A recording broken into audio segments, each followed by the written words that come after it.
7:04 new this morning. 41st Street is now open, but several side streets are still closed.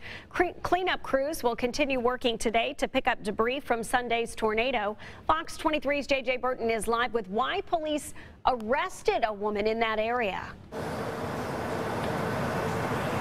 Because even though the roadblocks were up yesterday, they say she drove just right through them. No care in the world. That's why they arrested her. But I want to show you this damage again real quick. You can see all the bricks out over here.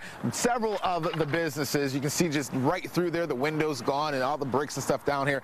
This is the problem today. But back to that woman. Her name is Lori Ann Carpenter. Officers say they're not sure how she got around the barricades, but she did. When the officer tried to stop her, she did stop the car, but then got out like she was about to run. At one point, police say there were people out here, not just her, that were just moving the barricades to get around them.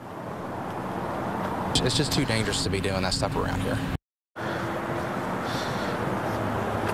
In the back here live, Carpenter was booked into the Tulsa County Jail for several complaints, including DUI. Real quick, I want to show you the road again. 41st Street is open, but police say if you can avoid the road, do that. Now, there were several people out here stopping in the middle of the road and slowing down, trying to take pictures.